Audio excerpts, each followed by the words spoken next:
Sports has done an amazing job of forcing us to look past some of those things and find a spot to come together. Being in a locker room, especially a college locker room, you're around teammates from different backgrounds, different states, different ideas and views on life, and you all find a common goal and you all come together and you make it work. We got to have a team mentality in America. Racism is something we made. Everybody keeps saying somebody needs to do something, and the somebody is me. Each one of us needs to do something. We're all U.S. citizens. We should take pride in that above everything else. That is our common bond. We're all human beings. Welcome, Darius, to America Undivided. Thanks for having me. Now, I'm not sure how familiar you are with what we're trying to do, what the goal here is, and stuff, but I sure am glad that I hear you're enthusiastic and wanting to be a part of it. Right. So just to kind of tell you a little bit about, my initial idea here is I was super troubled with how politics and media and all the self-interest, out there was just intent on driving a wedge between us as Americans. Sure. And all the division, that I was feeling and seeing and the boiling points, right? Right. We've been reaching ever since I've been alive. Right. Unfortunately. Long time. Right? Right.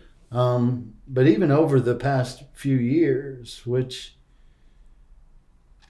it was just sickening me. And then we had a peaceful protest. Right. And then we had a Colin Kaepernick sit down. Right. And, of course, he was crucified for it. Sure. And, I've said before on different episodes, that initially I was okay with that. But the more I looked at it, the more I realized that there was a deeper, bigger issue there that I was missing. Right. And, the fact that this young man was silenced without anybody doing anything about it, Right. I couldn't just sit quiet. Yeah, right. Anymore, because like I said, I've been around for 50 years now and I don't see it going away by ignoring it. No. Right? Right, not at all. But everybody's favorite pastime is playing the blame game and wanting to point the finger at somebody. Yeah, right? That's it. So the whole goal here, for me personally, is to create a coming together point for American citizens.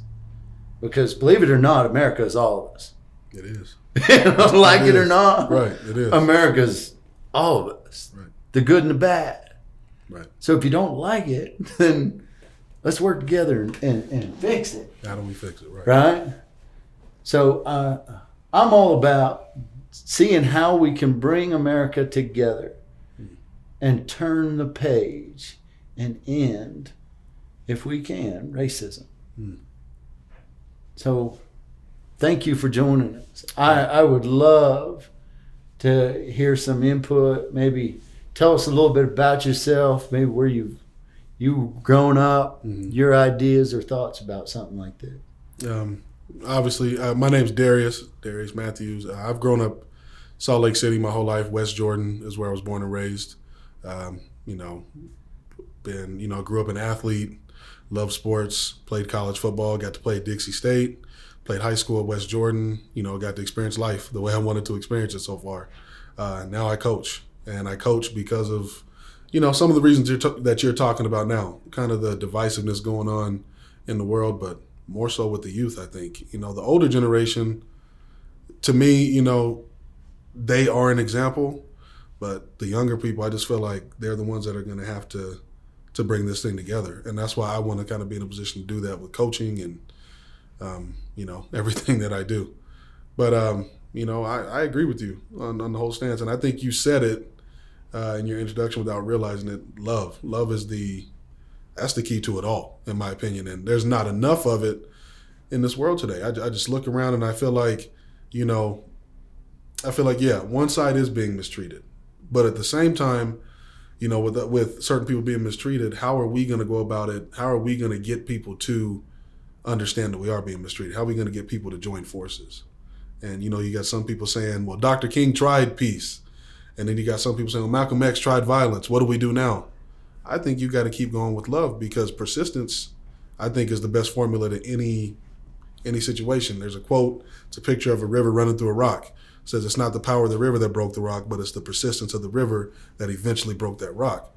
And if we continue, I feel like to treat each other in a loving manner and push love instead of pushing this hateful agenda and this us versus them agenda, until we do that, it's not going to change. But as long as I'm walking down the street saying, well, it's black versus white, it's white versus black, it's Hispanic versus white, it's not going to be the issue. And I'm guilty of it. I'm guilty of saying, well, the white man, or, it's the white man putting me down. There's some situations I have felt like that.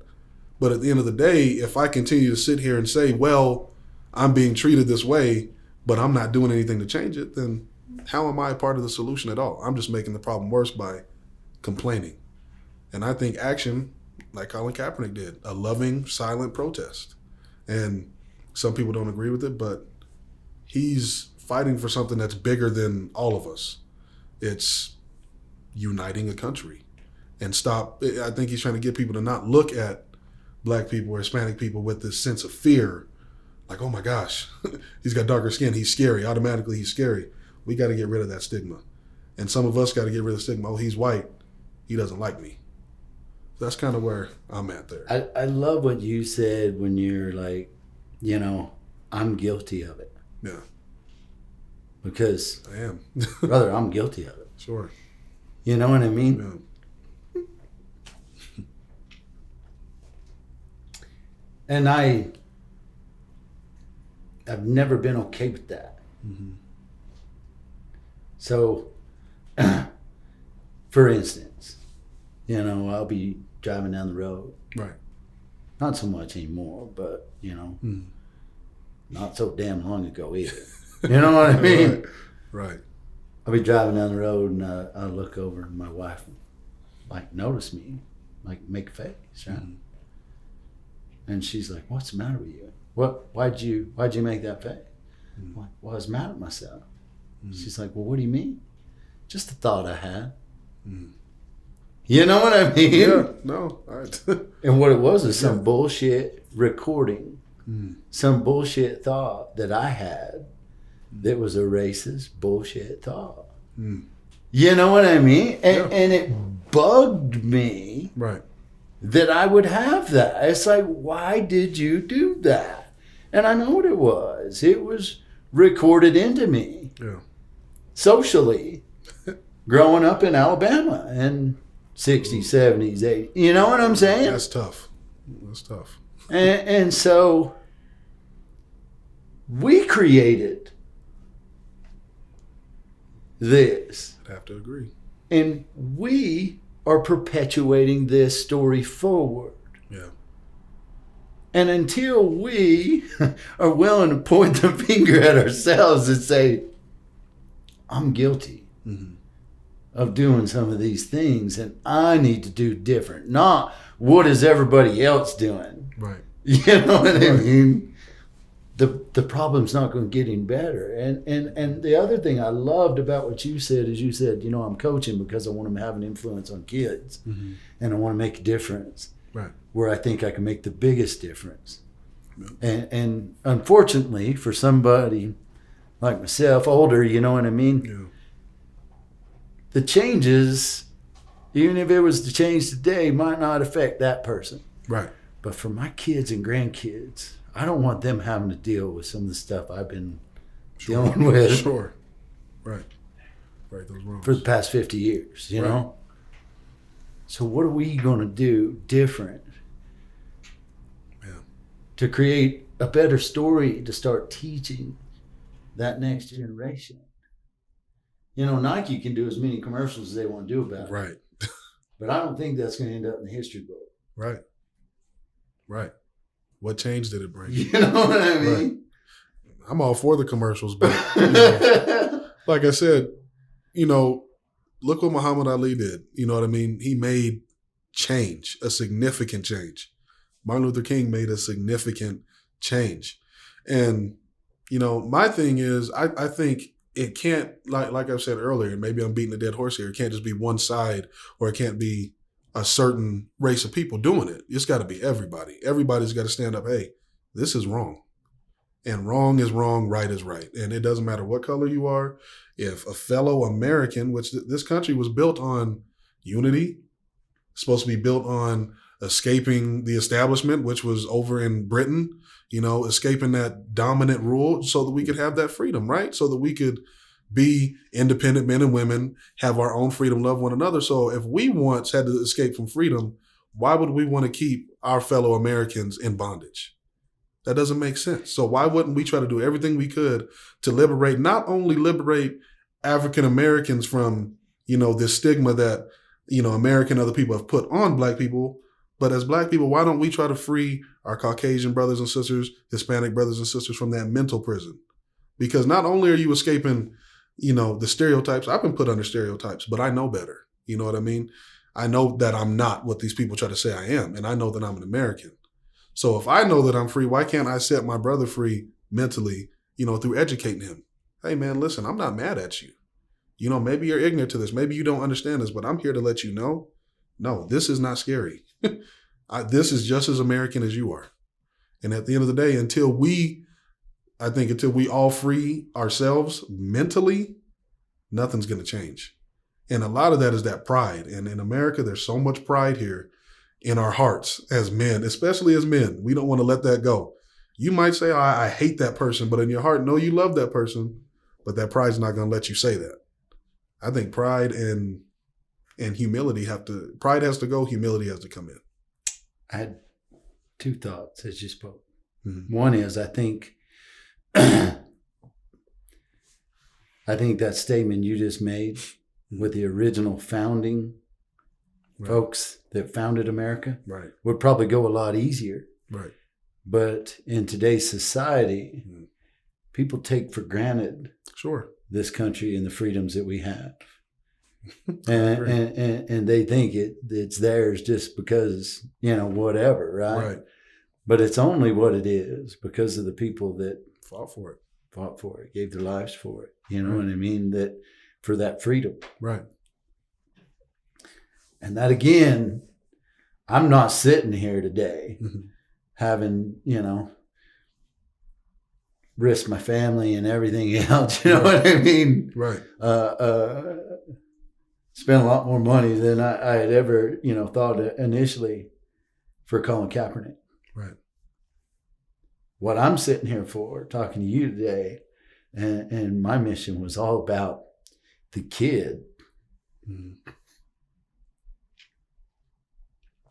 that Colin Kaepernick represented when he sat down. Yeah. When he took that knee. Yeah. Because I don't give a damn what color you are. Right. If you were born here, you have as much right, privilege, opportunity, and should have as I do. There it is. And if there's a child growing up in America that doesn't feel safe, doesn't feel free, doesn't feel like they have that opportunity, right, then as an American citizen, you're damn right. We should be standing together and we should fix that problem. Right. Definitely before we start pointing the finger around the world at other people and telling them how we got it all figured out. Right. You know what I'm saying? I agree. 100%. Yep, absolutely. How we got it all figured out. Because, we don't have it all figured out. Right. And we have to find a way for us to come together. We have to find a way to quit perpetuating forward that story. Mm-hmm. We do. You mentioned Martin Luther King. Yep. What an amazing individual. Incredible. What I love so much about him, one of the things I admire so much about him, not just his passion, not just, his love for others and how smart he was, how well spoken he was, right? Right. But he wasn't talking just to be talking. He always had an agenda. Right. He knew that to give a great speech without some sort of an action, some sort of an event behind it, nothing was really going to change. Nothing. Right. People, I'm sorry. Right. Doesn't work anymore. Right. Not at all. It's lost its effect. Right. But what are you going to do different? What are you showing me? Right. How old are you? 24. 24. Yeah. Double your age. Yep. Got kids older than you, right? Yeah. You're not going to remember this, but when I was a kid growing up, everybody smoked. Everybody smoked. Everywhere. You go to the doctor's office, he's allowed to be smoking in the office with you. And nobody thought anything about it. Right. And all of a sudden, they started this no smoking campaign. I remember laughing at it. There's no way people are going to give up their cigarettes. They're going to stop smoking. Right. Guess what? It is not the norm for people to smoke. And it sure isn't in public anymore. Right. And I can guarantee you your doctor will not do it in the doctor's Probably office. Not. Probably not. Absolutely not. Right. Yeah. But it didn't happen overnight. The nation made a concerted effort to start educating us and re-educated it right out of us. Right. We could do the same thing, I believe. Oh, I agree. With racism in America. I 100% agree. For me, I think it starts in the history classes, because growing up, there's a lot I didn't even know about my own culture until I picked up a book on my own. You know what I mean? And I feel like if people saw or learned at least the true history of both sides and where both sides come from and what both sides went through, especially, what was happening in the 60s and what was happening in the early 1900s, 1800s, if they saw what really happened, I think they would think differently and see how it impacts people for generations and generations and generations. Because it's kind of like you said, growing up in Alabama, some people don't want to hate, but it's ingrained in them because they learned it from birth on up. Same thing with some black folks. You got some black folks who grow up hating white people because of what one white person did or because of what happened in the history books. And you can't do that because all hate is going to do is just preserve more bitterness in your heart.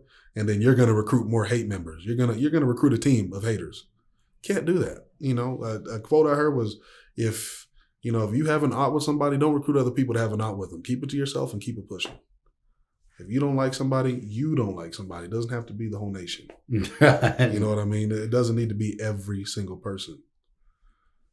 But I don't know. I just, there has to be a solution. And I know there is. But like you said, I think educating people is going to be, it's gotta work. Because people are so into reading books now and learning more. Okay, let's learn about each other then. We're so quick to learn the secret to success, but what are we learning about making America a better country? We want to learn how to make $1 million in a week, but what are we learning about making this friendship better, making this country better in unison? How do I end racism? Oh no, I'm not worried about that. I'm worried about reading Rich Dad, Poor Dad and making $1 million in 2 weeks. Come on, man. That's not what it's about. Yeah, you might make that money, but are you going to be happy? For me, I find true happiness in the little things like unity, brotherhood, things like that. They make me happy because I grew up on love. That's what I was raised on. I grew up in a church, and that's all that was preached to me my whole life was love. No matter how they treat you, you love them. And no matter how I was treated as a kid, I remember growing up and I dealt with racism as a kid. I had people make me feel like I was less than and, I couldn't achieve because I looked like this or because, I was this, that, and the other because of my skin. And I'd go home and think about it and be like, man, maybe they're right. And it messed with me for the longest time because I started to buy into that. And, it made me kind of bitter and it made me not like white people for a while. And I was just like, oh, he's white. he must have an issue with me. I don't like that dude. And then one day, I had this epiphany, and I'm like, I claim that I love God, but I can't stand, some of these white people. Now, how can I say I love God, but not like this man because he's white? It just doesn't make sense. So, and I had to figure that out too. And I'm like, you know what? The only thing that's going to solve this is love. Regardless of what I went through, regardless of how I felt, regardless of how beat down I was, I got to show these people that I'm bigger than that, and I'm going to love them anyway. And I noticed that the harder I loved those people and the nicer I was to them, even though they still mistreated me, 10 years down the road, I get this apology email. Hey, man, I'm so sorry the way I treated you back then. Or, hey, man, I'm so sorry. You know what I mean? And I'm not expecting apologies from people, but it just goes to show that love always prevails in the end. And whether it takes us 20 years, 100, I don't care how long it takes, we have to start working on it now and get it done. Because if we keep going at the rate we're going, America's not going to be the greatest country on the planet. Well, one of the ideas that I've had is hopefully we're mature enough that we make a decision to deal with this. Right. And handle it, right? Right. Because if not, well, of course, we'll end up eventually being forced to because of some event, something came to a head. You know what I mean? Something, yeah. And or, it's already, statistically, America is going to be colored. Yeah. White is a color. We're all colored, We're right? all colored. But mostly darker than white people, right? Within a very short amount of time. Right. It's already mostly women. Yeah. You know what I mean? If women really want it, they own the joint. They own it, right? You know what I'm saying? Right. They're running this place. What it comes down to. They probably always were. They just let us think we were. Yep. Pretending, making us feel good. But I would much rather see us as a nation pull our head out of our butt. Yeah. And handle it. I would too. I would love it. I was listening to Miles McPherson and Tony Robbins talk about this earlier today.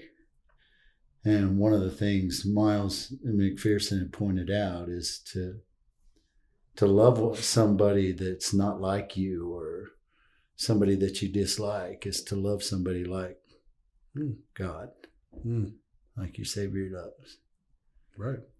It's easy to love somebody like you, somebody you like, right? Right.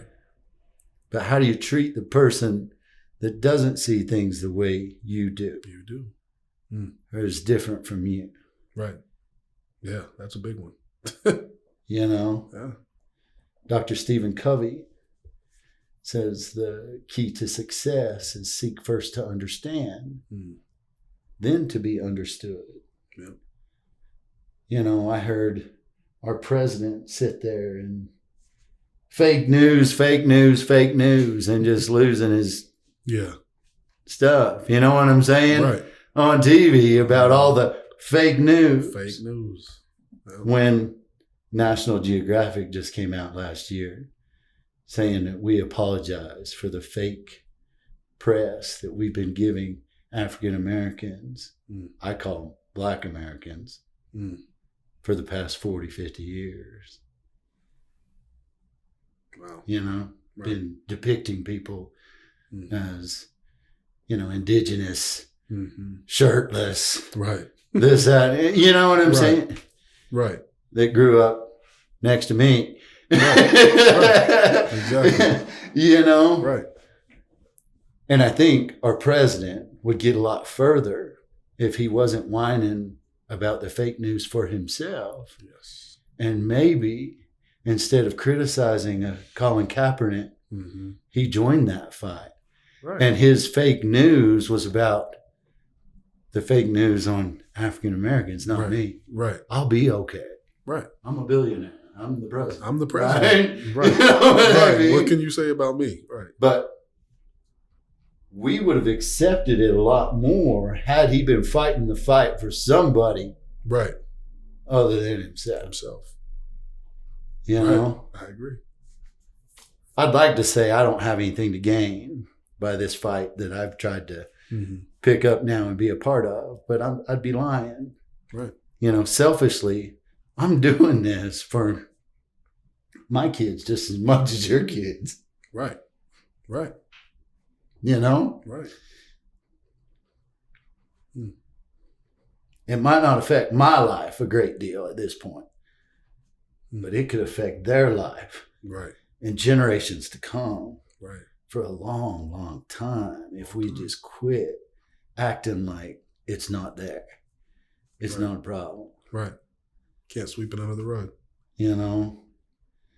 Miles McPherson said something else that really stuck with me. Said him and his two brothers had grown up, actually shared a room growing up. Of course they had the same parents and household and teachings and everything else, right? Right. He's like, me and my brother still have totally different outlooks on people and things. Right. So it's so individualized, Yep. It's not you're right and I'm wrong. Right. It's just that the truth is somewhere in the middle and I may not be able to see it. Right. But am I man enough to say and own what I could be doing different? Right. You know what I mean? Right. And being willing to look at it. Sure. At least look at it. Right. Because we're really good at not looking at what we don't want to see. Sure. Right? Sure. I mean, it's easy to make it about the national anthem. Right.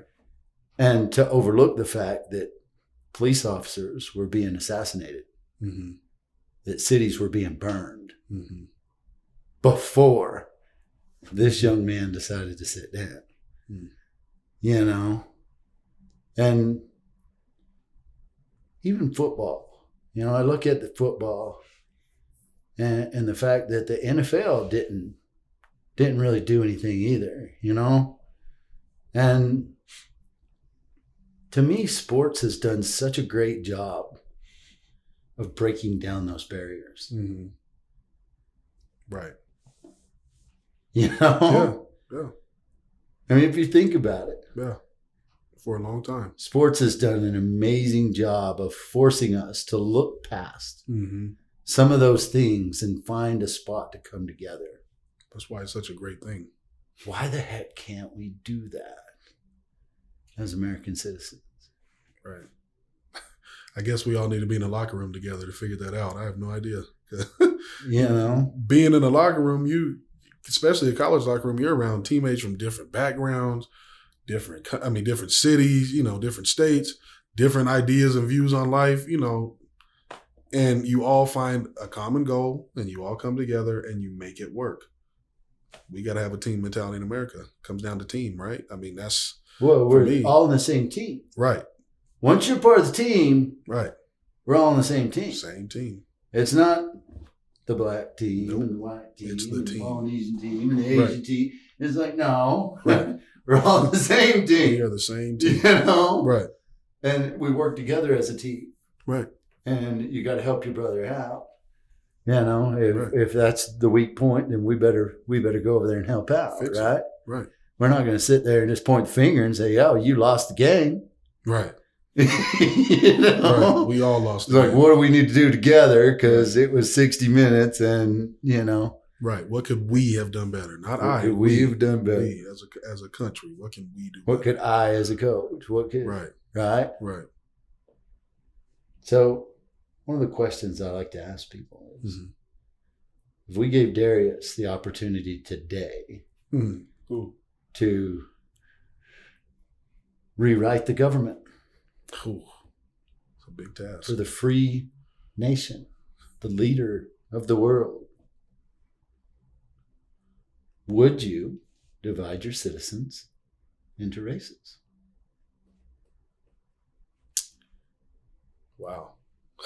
It's a tough question. If I was the free leader of the world, the president, if you were going to draw up today the government okay, that's going to govern over the leader in the world, the free nation, America. Would you divide your citizens by race into races?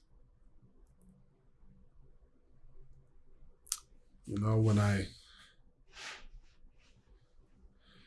think about it, I have to say no, for the simple fact that I feel like,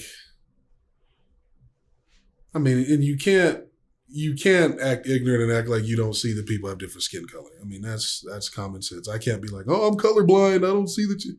Stop that. No, I see that we have a different skin color. But if I was to rewrite it, I don't think so. Because I feel like how you establish something is how people view it, and especially people buy in. And if I'm establishing a government and I say you're Americans and that's all it is, I'm not saying you're a Black American, you're a white American, you're a Hispanic American, you get this advantage, you get this disadvantage, you get this right, you don't get that right.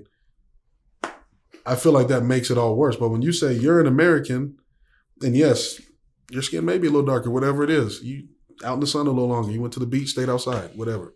Okay, I'm gonna say you are, you have the same right as this man right here. Okay, Tyrone, Bill, Manuel, you all have the same right. You're all Americans. That's what it is. I would have to say no. I wouldn't split them into races. I would call him an American, and we would all have the same rights, same privileges. Everybody would get the same opportunity. No underhanding anybody. You're an American. What's interesting is how you answered the question. Think about it for just a second, right? You're like, no, I definitely wouldn't. But I'm not going to be ignorant to the fact that you're white and I'm Black. Okay. You know what I mean? Right. Big surprise, right? Right. But what does that have to do Right. with a government? Nothing really. With citizenship? Right. With somebody's rights, privileges, or freedoms? Right. Shouldn't have anything to do with it. It'd almost be better if we had a colorblind government, wouldn't it? Yeah. Yeah. Wouldn't you feel better? Yeah. Yeah. I don't know that we can do that, but I think it's socially, we've convinced ourselves that something has to be there. This divide needs to be there that really has no place there. No place. And then we wonder why we have a problem. You know? Right. It's true. No, it's I mean, and maybe I think a lot of my answer is it's probably stemmed from the way things are today too. I mean, I think if you start from the get-go, we take it way back, yeah, you can have a colorblind government. And I think we could teach that in a school. We could. That as of 2019, the U.S. government quit dividing its citizens into races and just calling people Americans. Started treating everybody as an American. Whether they were white or any other shade, whether they were man or woman, whether they were gay or straight, right? Yeah. It's not about whether I agree with everybody. Right. You know, it's kind of like our Savior's telling us, you got free will. Yeah. You can choose to do right or you can choose to do wrong, but you're going to get the results of your choices, right? Right. And as an American, I think we have certain liberties and freedoms and rights that shouldn't be dependent on whether I am making the popular choice or whether I'm in the right group or not. I was already born into the group. That's what it is. It is what it is. It's a good or bad. This is who we are, right? All of us. All of us. So the sooner we start, loving and embracing each other and working together. I watched, if you've never watched it, Warren Buffett's documentary, Becoming Warren Buffett, is pretty amazing. One of the things he said on there is, I wonder how women are going to feel when they figure out they were the most oppressed. That basically America's done everything they've done with one arm tied behind their back. If we had actually been using women Right. and their talents and their ability along with us, rather than trying to prove to them that we could do it without them and right. we're the man. You know what I mean? Right. What could we have achieved? Right. If we were actually working together as citizens and not your group against my group and you know, everything in between, right? Right. What could we do? Get a lot done. You know? I think America be in a lot better position. And I'm not, you know, like you said, I'm not ignorant to the fact that sure, I don't call it racism. I call it hatred. Hatred. That's all it is. Hatred. You know what I mean? And it's a heart thing. And I don't think we're ever going to get rid of it. It's a heart condition. But I do believe that at this point in time, that it's not as big as it seems sometimes because of all the political, media, self-interest that magnifies it. Well, media's got to get paid too, right? So of course they're going to make a story bigger than what it is at times. Of course. That's what they do. So one of my neighbors here, we were talking. He asked me what was I doing. I was explaining it to him, and he kind of cut me off. He says, you know, Rich, do you think it's even that big a problem anymore? And I said, no, not for me and you. Not for two white guys standing in Utah. It's not that big a problem. Right. I said, but do you feel that it is for somebody somewhere? And he said, oh, yeah. I said, and how does that person know that you stand with them rather than against them? So it seems simple, right? It seems like just a petition. Right. It's more than that to me. What I'm hoping to create is a measuring stick. The goal that I have is that 125 million Americans or more sign this petition. Well, that's half of the adult population. Right. If 125 million Americans decide that I stand together rather than apart, right, look out, brother, because things are going to change. Oh, yeah. Whether the government wants it to or not. Whether there's hate there or not. Right. You know, right. It'll get smaller. Oh, yeah. And it'll get smaller. It's going to have to. And as we start to open up and embrace and learn about each other and overcome these fears, you know, right. All of a sudden we'll look back and we'll laugh. Like, really? People used to act like that? Can't believe that. I can't believe that. Yeah. That seems so silly. Right. You know, but we can't see it. Right now. Based on the pair of glasses that we've been wearing for, you know, the past 50 years. Yeah.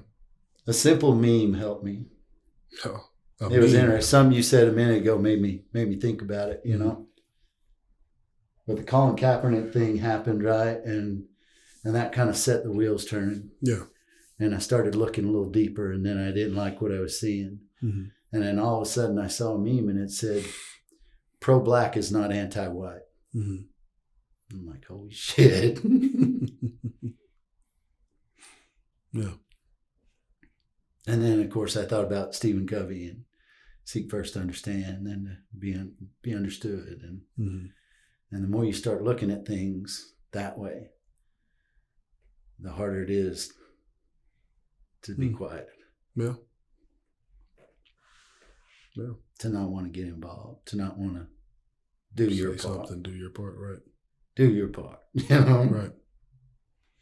I agree. I mean, I like to call it social media activism. I'm big with that. You know, if I see something like that, and some people get offended, but I'm not sharing it, you know, to put one race down on the other or lift the other race up, but I'm just putting it out there to let people know, hey, this is a real issue. And are you going to argue with me to prove that it's not an issue? Or are you going to say, man, Darius, let's make change together? Because I get so many people that comment on my stuff and they're like, well, that's not true because statistics say this, that, and the other. I'm like, I don't care what a stat says. I'm showing you what this is right here. Now, are you going to address that this is a problem and are we going to find a solution? Or are you just going to continue to tell me how wrong I am? And again, that's another thing that we got to come together as, like you said. How do we know that somebody's standing with us? Those are the questions we got to ask. The tough questions. We got to ask the tough questions. I think our future depends on it. It does. I'm not worried about some terrorist. No, not at all. I am not worried about a terrorist. Not at all. What I am worried about is that disgruntled American. Mm-hmm. Somebody within your own camp. That's who I'm worried about. Right. The guy that walked back into the office the other day and shot everybody. You know what I mean? You never saw it coming. It's like, right. What happened? Right. Well, it didn't happen today. It happened over time. A lot of different events led up to what happened. And a lot of people had their head in the sand. And then it was like, well what happened? No. Right. Right. It took the blinders off a long time ago. Saw it coming for about 5 months. Right? Exactly. Right. Exactly. Yeah, it's going to take a lot more than signing a petition. Sure. But that's a start too. But it is a start. I think with the act, my hope is that with the act of signing a petition, that every American has at least that moment where they look at themselves and they hold themselves accountable. Right. For whatever it was. I mean, as you said, you're like, I'm not. Right. Right. That's not me. It's not that I'm not guilty. Right. Of having certain thoughts or feelings sure. and things throughout my 24 years. It's not like Rich is not guilty over the past 50 years of having thoughts and or feelings and, right. That weren't in line. Right? Right. And I think it's me being willing to point the finger at myself and say, hey, what can I do different? Right. And Darius being able to look at, how can I break down these walls? Right. The gentleman I spoke with yesterday is a Polynesian guy and a bigger gentleman, right? And that's one of the things we had mentioned is that, I think a lot of times, bigger, intimidating looking people, right? Yeah. We automatically make assumptions. Yep. I get it all the time. Yeah. Oh. Right? Yeah. Tattoos, big guy, crazy hair. You know what I mean? Right. We better watch out for that guy. Right. And then all of a sudden people get to know me. Like, oh my gosh. Take the blindfolds off. That's one of the biggest hearted. Yeah. Yep. Teddy bears I've ever met in my life. Right? Right. you know? Right. But we had to get past that initial thought, training, I had a biasness, whatever we want to call it. Right. I had a lady at my job do the same thing. She was out and open with it. I walked back and she's like, I don't know how to handle you. I'm like, what do you mean you don't know how to handle me? She's like, well, because you're big and, like big, no, what I don't know. Tell me. She's like, well, you're big and black. And I was like, what does being big and black have to do at all with being intimidating? That's the one thing that's bothered me for the longest time is I've been in a room with, big corn-fed white dudes who are way bigger than me and nobody bats an eye. They, what's up, man? How you doing? Right. But I walk in and all of a sudden everybody's quiet, everybody's acting weird. And I'm like, have you tried to talk to me yet? I don't shut up when I get to talking. I laugh all day. I'm not a big, mean guy. Yeah, I'm big, but what does big and black have to do with anything? I didn't know that perpetuated whether you were tough or mean or strong. Right. Never got that. I never understood that thought process. And that's why I try not to judge people either, because you walk up to somebody, you're like, oh, this dude might be sketchy. Sit down and talk to that person, man. Might be the holiest person you ever met. You never know. That's why you can't judge until people. You find out. Can't judge people. Can't do it. So let me ask you, so you born in Utah. Mm-hmm. Have you only lived in Utah? Yeah. Okay. Yeah. Shocking. Yes. I've only lived here. So you think that growing up in Utah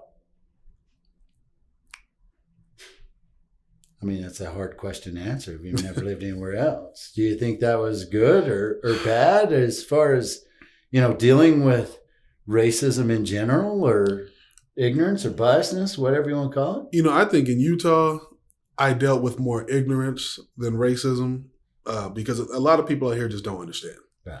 Some of it is willfully being ignorant, but I've been to other states. My mom lives in Indianapolis. I have family down south in Mississippi. So I go visit these places and, I stay there, for a week or so at a time. And it's different. It's definitely different. And I'm just like, wow. Would you say different, better, worse? I think I'd have to live down there longer, but I'm grateful that I live in Utah. But at the same time, there's times I live in here, I'm like, man, I got to get up out of here. Because a lot of people here in the bubble. Right. And it was hard growing up here for the simple fact that, yes, one of the only black kids in school. Oh, yeah. B, I'm not a part of the dominant religion here. So that was the toughest part. It's probably even harder. That I faced that more than as I did. Equally yes. As prejudice here, yes. I would say. Yes. As being a different race. That I faced that a little more than being a different race. Wouldn't you think? That was the toughest part. The discrimination, the prejudice by not being a member. Yeah, that was tough. Seems a lot louder, I guess you would say, right? Bigger deal here. Right. And then racism per se, sure. Different races and stuff. I mean, and you hear that from everybody. Everybody. My whole family, they're like, that's what I face here. And, I go to Indianapolis and, I didn't see, a church on every corner, but I saw a Baptist church on every corner. The difference between Indianapolis was, in the heart of the city, you got, Confederate flags and you got all this stuff up everywhere. It's just out in the open. So that was different for me too, seeing that side of it. And I was just like, man, this ain't Kansas anymore. I didn't get that either. Yeah. I didn't get that. Yeah. I was very ignorant to that. Mm. Yeah. Very ignorant to that. But when I see it, you know what helped me with that? What's that? I listened to a podcast between Oprah Winfrey and Mitch Landrieu, I think he was the mayor of New Orleans, that took those statues down. Mm. And all the death threats and stuff that he got for taking those statues down. Right. Right. And one of the stories that he talks about is a mother and her 13-year-old daughter. Mm. And that, she was driving her daughter to school or something one morning, and as she did every morning, and they were driving past this statue, and she said, well, Mama, who is that?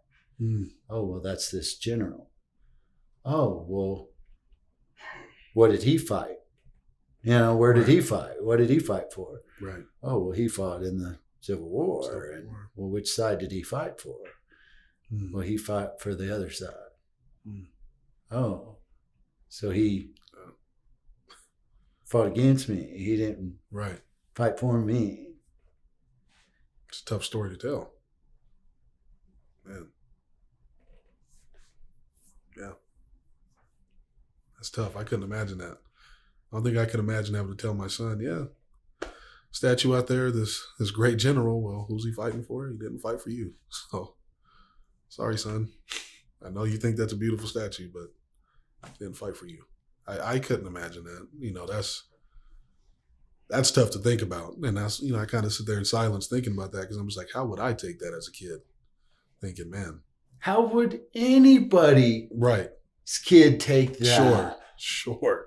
You know what I mean? Well, especially with everything going on. And before you go to defending anything, all I ask is that I want you to take a moment and act as if that was your kid before you defend or say anything. Right. Be hard.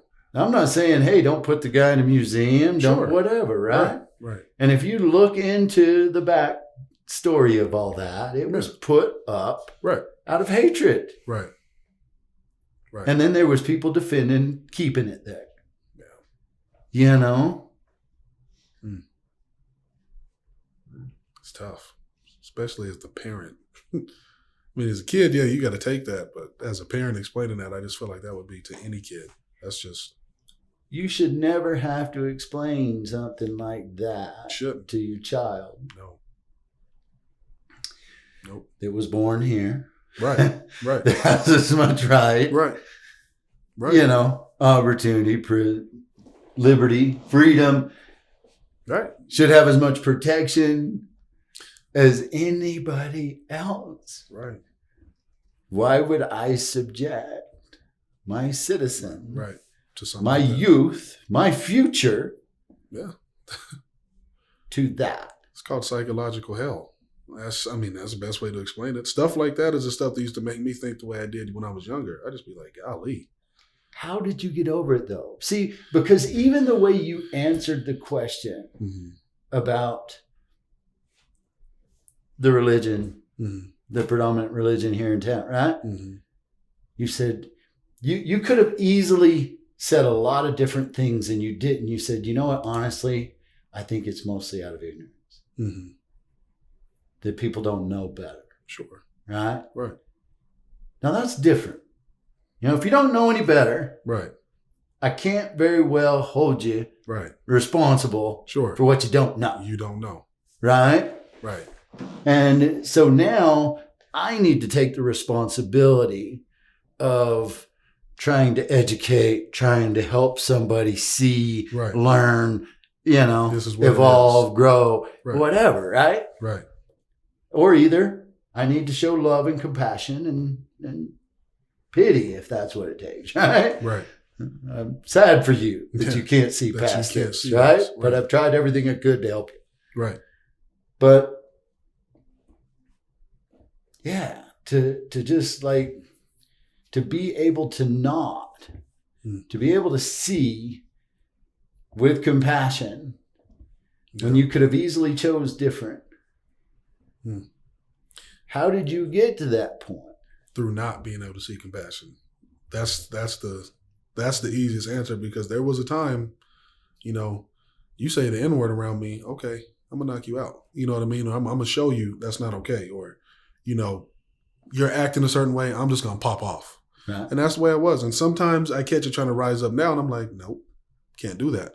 Because acting that way, and I understand it hurts, it does, but acting that way could hinder somebody. And the way I look at it is hindering a soul. You know, I believe in God, and I believe in God strongly. And I know that if I go after somebody and I attack somebody and I'm all down their throat, that's not going to make them want to change. It's only going to make them, if they already have hate for me, it's going to make them hate people like me even more. Oh, you see what I'm saying? They're all like that. Proved everything I was believing. Yeah. Proved my point. Right. But if I say, okay, all right, bro, listen, that's not true. And you try to educate somebody, even if they do walk away still hating, it's going to leave a prick in their heart. And they're going to be like, gosh, was he right? No, he wasn't right. And they're just going to wrestle with them all night. And where it doesn't matter how long it takes them, they're going to marinate on it, and eventually they're going to come to. And the second thing to help me get over stuff like that was my dad being a strong supporter of having compassion on those people. Because my dad hates it too. And he hates seeing it, hated dealing with it, because he grew up in the 60s. Right. So he saw it all. Right. But my dad doesn't hate white people, and he never taught me to hate white people. He always said, you show these people love anyway. And, you know, the most impactful person I met in my life was a woman, and she taught me about God. And she taught me that no matter how people treat you, you love them anyway. And honestly, if I say freaking out on people did help, but if anything for me, God was the biggest way for me to get over that hump. You got to look past this, son. How do you think I feel? You think I'm not upset that people treat each other this way? This is my creation. Right. You think I'm not mad? But I give you guys new blessings every day. I give you guys a chance to right your wrong every day. So who do you think you are to condemn this person for making this mistake? And I have to ask myself, who am I? Who am I to sit here and judge this man? And yeah, he might be wrong. But what happens if, you know, and I'm not trying to go there here, but what happens if on that day, you know, I don't make it in and he did because he got his heart right, but I didn't? You know what I'm saying? So I feel like I have to, even though I do get upset, even though I do want to just, I need you to understand this, I can't. Right. Because the moment I do that, the moment I prove every point that the hateful people tried to say about me. And the more that I look like that scary monster, that image they painted, right they are. But the more that I step back from that and they compare the two pictures and they say, oh, these don't look alike, then I've done my job. So that's helped me get over all of that. There was a lot of bitterness for a while, a lot of upset, a lot of a big chip on my shoulder. And then I just realized, man, you have nothing to prove to anybody. You are who you are. I'm an American. Yes, I'm a black man, but I'm not any different than you are. You cut me open, we bleed the same red blood. That's what it comes down to. That's it. But we're on the same team here. But that's what helped me get through. That was my biggest, still helping me get through today with everything. It's been a cornerstone for sure. I'm pretty impressed at 24 years old. Yeah. I'm pretty impressed. I'm a little slower than you. Oh, man. I didn't know how to put things in words. I used to call it killing with kindness. Kindness, yeah. If somebody didn't like me, I'd go up and shake your hand. Anyway. My wife would be like, I can't believe you did that. I just had to do it. Yeah. I couldn't help it. You know what I mean? And everybody's on me, I do it again. Right. Just, Right. And if you still have malice in your heart for me, then shame on you. But I'm not going for it. Nope. You know what I mean? It takes way too much energy. It does, man. To hate on somebody. It does. It really does. I had some kids steal from me. And I had one of them that was just like, I treated him like my kid, like one of my own kids, and hurt pretty good, when I found it out. But I had no sooner had the conversation with him and went and got on the plane to leave Vegas and fly home, and I was praying for both of them. Wow. Yeah. That's because they didn't do it to me. Right. They would have done it to anybody. Anybody. But I couldn't take that personal. And I didn't want to carry that. Right. That would only hurt me. Right. And I didn't do anything wrong. You know what I mean? Right. I'm sitting here, man. In a sense, that same philosophy, if you'd have picked that up, if you would have responded, if you'd have... Right. Now it's you. Now you got to carry it. Now you bought into it, I'm in there with you. But it's like, no, you didn't do that to me. That's you. What you do is on you. It's on you. And I'm not going to participate. Right. Right. Not going to drag me down. No way. So can I count on you to sign the petition? Absolutely. Could I ask you to share it and help me come up with some ideas, some way to further the cause? Absolutely. And the one other thing I ask is that you personally figure out some way to start breaking down those walls, those barriers. So if there was somebody maybe that I've noticed somewhere that I haven't yet introduced myself to, or asked to lunch, or asked for a pickup game, or whatever, you know what I mean? Something, right. To start breaking down those walls and getting to know each other. Right. Because somebody said something to me once, and it's like, we need to be inviting each other to our home and getting to know each other. Yeah. on an intimate basis. Sure. In order to really change things, you know what I mean? Right. Right. And realizing how similar we are. Because there's a whole hell of a lot more similarities than there are differences. Yeah. But I think it's going to be the example that we set. Yeah. Fear's got to go too. Fear has to go. It's too much fear out here. People scared to get to want to know one another because they're afraid that they might actually like that person. And that's a shame. I'm scared because we might become good friends. How much sense does that make? It just doesn't. I'm scared because we're going to be good friends and everything I told my other friends, going to find out, man, you're cool with that guy now. You know what I mean? Fear's got to go. It's sad how we feel like we have to make a choice. We shouldn't. Really It's shouldn't. sad that Very we feel we have to make a choice. It is very sad. But we've been conditioned our whole life, Right and wrong, yes and no, mm-hmm. this group, not that group, right. So it's going to be really hard for us to break that habit. But I think with anything, it's first acknowledging that it's a problem. Right. And being willing to talk about it. And being willing to look at somebody else's point of view. Perspective. Yeah. And then all of a sudden my perspective changes and now I can see things that I didn't see before. Right. You know? Right.